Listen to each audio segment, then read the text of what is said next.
खरं म्हणजे ज्या वेगवेगळ्या निकषांवर या ठिकाणी या किल्ल्यांना जागतिक वारसा स्थळ म्हणून मान्यता मिळाली, त्यामध्ये एक महत्त्वाचा जो काही निकष होता तो म्हणजे त्याचं स्थापत्य.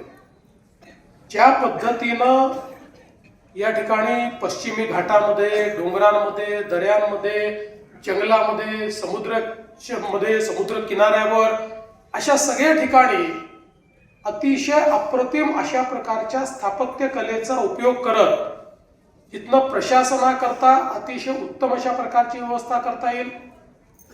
ज्या ठिकाणी उत्तम जलनियोजन आहे, स्थापत्याचा उत्तम नमुना आहे आणि सुरक्षेच्या दृष्टीनं अप्रतिम अशा प्रकारचं बांधकाम आहे.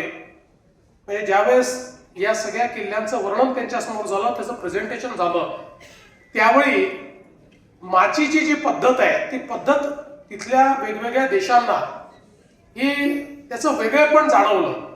कशा प्रकारे कॅमोफ्लॉज त्या ठिकाणी जो काही प्रवेशद्वार आहे ते प्रवेशद्वारच दिसत नाही आणि तिथपर्यंत पोचता पोचता कशा प्रकारे शत्रूला आधीच गारद करता येतं अशा प्रकारची त्याची सगळी व्यवस्था, त्या किल्ल्यांवरची व्यवस्था, तिथे राहणाऱ्यांची व्यवस्था, या सगळ्या गोष्टी बघितल्यानंतर सगळ्यांनी आश्चर्य व्यक्त केलं आणि एकमताने हा निर्णय घेतला की हे किल्ले खरोखर जागतिक वारसा स्थळ आहे आणि म्हणून त्याला काल त्यांनी मान्यता दिली.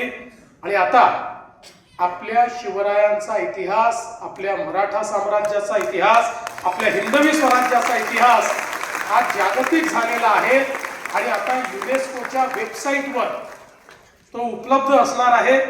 आणि या प्रत्येक किल्ल्यावर युनेस्कोच्या किऑस्कच्या माध्यमातून या किल्ल्यांची माहिती युनेस्को देखील देणार आहे आणि जगातले पर्यटक, अभ्यासक, इतिहासकार या सगळ्यांकरता आता हे किल्ले एक प्रकारे आकर्षणाचं केंद्र झालेले आहेत.